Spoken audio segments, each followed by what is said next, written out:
So it turns out that one guy is behind a significant amount of the carnage that we're seeing in the Amazon rainforest. His name is Stephen Schwarzman. He's a top donor to President Trump and Mitch McConnell, and he's the CEO of Blackstone, a huge U.S. investment firm. I reported at The Intercept that Schwarzman and his company Blackstone have helped facilitate a boom in agribusiness in the Amazon. They're doing this by financing a transit port and a commercial highway that runs deep into the rainforest. Those projects make it much easier and more profitable for farming and mining companies to export goods from the area. The resulting agribusiness surge is driving the destruction of the Amazon as more rainforest is being burned to make room for growing grain or soybeans. When I asked Blackstone about the work they financed, they made the argument that actually it's good for the environment because the port allows farm exports to be transported to other places by boat instead of on trucks, which cuts carbon emissions.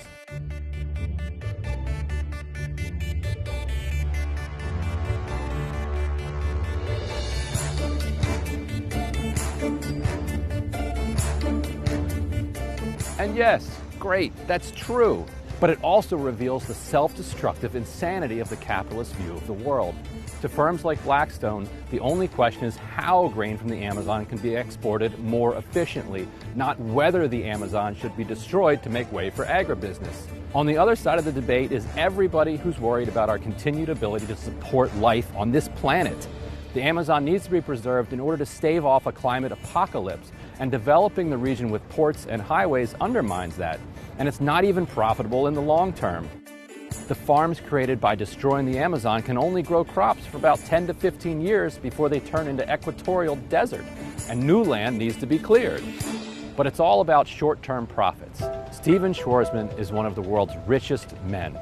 In 2018, he was paid at least $568 million in 1 year, which was actually a drop in pay from the $786 million he made the year before. He's given over $10 million to Mitch McConnell's super PAC since 2016, and he hosted a $100,000 a plate fundraiser for Trump, who's a close friend. Meanwhile, his company Blackstone now has more than $500 billion in assets under management. That's an absurd amount of money for one firm to have. And it's been able to grow to that size thanks to policy choices that the U.S. has made, largely with its tax code to encourage the rapid accumulation of capital and to privilege investment funds like Blackstone. Those massive pools of private capital need projects to invest in, and torching the Amazon to convert it to temporary farmland before it becomes desert is as good as any other. So while I've been critical of Blackstone, the real problem is that companies like Blackstone are allowed to exist in the first place. And Blackstone is well aware of that, which is why they pump so much money into the political system and particularly into the coffers of Mitch McConnell and Donald Trump. But there is something that you can do. Stephen Schwarzman probably can't be shamed into saving the planet, but his investors can. And who are they? Blackstone gets a ton of its money from pension funds, university endowments, and charity endowments. And most of that is public information.